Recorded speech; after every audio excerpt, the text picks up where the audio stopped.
하나님을 향한 아름다운 오늘의 고백은 시편 119편 18번째 되는 137절부터 144절의 고백이 되겠습니다.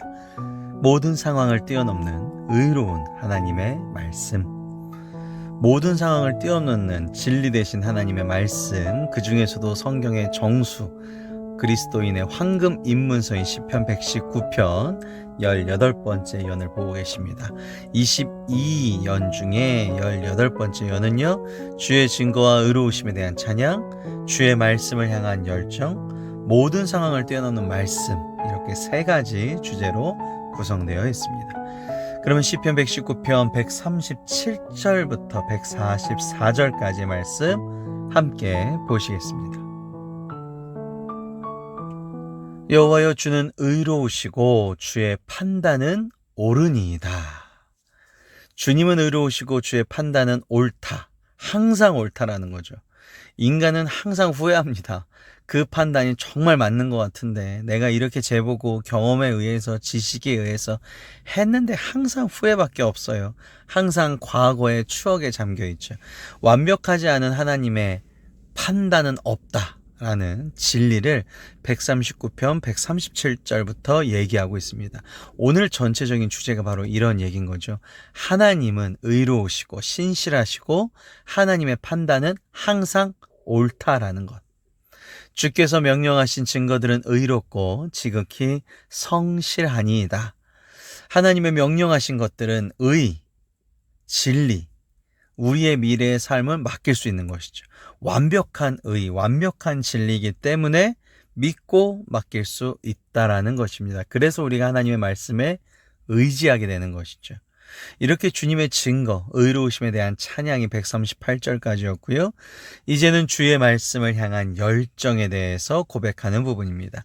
내 대적들의 주의 말씀을 잃어버렸으므로 내 열정이 나를 삼켰나이다. 이게 무슨 얘기일까요? 내 열정이 나를 삼켰다.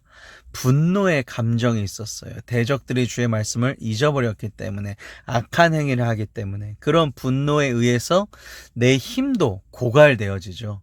우리가 왜 분을 내지 말아야 되느냐, 왜 미워하면 안 되느냐, 내 감정이 소모가 되기 때문에 그렇습니다.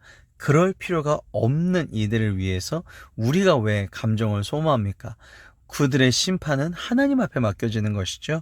우리의 힘이 고갈되는 지금 지경에 이렇습니다 라고 고백하고 있는 139절, 주의 말씀이 심히 순수함으로, 하지만 주님의 말씀은 심히 순수, 정결되어 있다라는 거죠. 깨끗하다, 옳다라는 것이죠. 그렇기 때문에 주의 종이 이를 사랑하나이다. 우리가 어떻게 원수를 사랑하고 미워하지 않을 수 있는가? 주님의 말씀에 의지하기 때문에. 그 말씀은 정결되고 그 말씀은 완벽한 진리이기 때문에 우리는 그 말씀에 의지함으로 정결될 수 있다. 자, 이제 마지막은 모든 상황을 뛰어넘는 말씀에 대해서 141절부터 144절까지 나옵니다. 자, 내가 미천하여 멸시를 당하나 주의 법도를 잊지 아니하였나이다. 나는 연약해요. 나는 부족해서 저 사람들이 왁하면 나도 왁하고 싶은 분노가 이르게 되는 것이죠. 그래서 끊임없이 악한 세력과 대적과 겨루고 싸우고 그 다음에 또 내 감정이 소비되고 이런 삶이 계속 반복되는 삶이지만, 그럼에도 불구하고 주님의 법도를 저는 잊지 아니하였습니다. 주의 의는 영원한 의요 주의 율법은 진리이기 때문에 내가 하나님의 영원한 의와 진리를 잊지 않는다면 내가 회복이 될 수 있는 것이죠. 142절이 굉장히 중요한 주제 문구가 되겠습니다. 환난과 우환이 내게 미쳤으나 주의 계명은 나의 즐거움. 그러니까 그 다음부터는요, 인간관계에서 악인들이 아무리 나를 해도 화나지가 않아져요. 뭐 그런가 보다. 그럴 수 있지. 주의 계명은 나의 즐거움이기 때문에. 하나님의 말씀에 의지하는 사람은 세상에 대한 것들에 너무 마음이 동요되지가 않습니다. 자, 마지막, 주의 증거들은 영원히 의로우신, 여기서 중요한 게 제일 영원히라는 단어죠. 사람이 감히 쓸 수 없는 단어, 영원히 의로우시니 나로 하여금 깨닫게 하사 살게 하소서.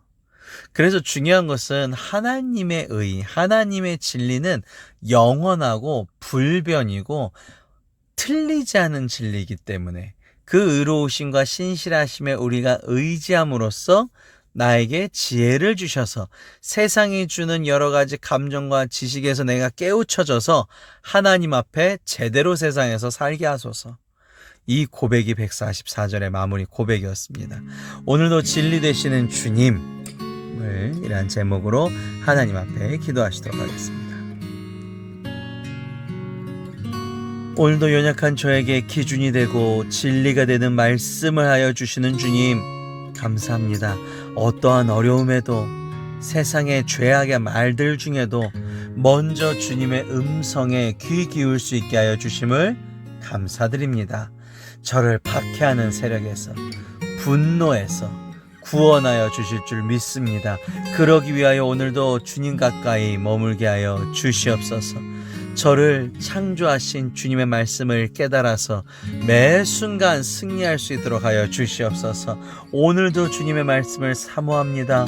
주님의 은혜와 말씀에 의지하며 살아가기를 원합니다. 말씀 주심에 감사드리며 사랑과 은혜가 충만하신 예수님의 이름으로 기도드렸사옵나이다. 아멘.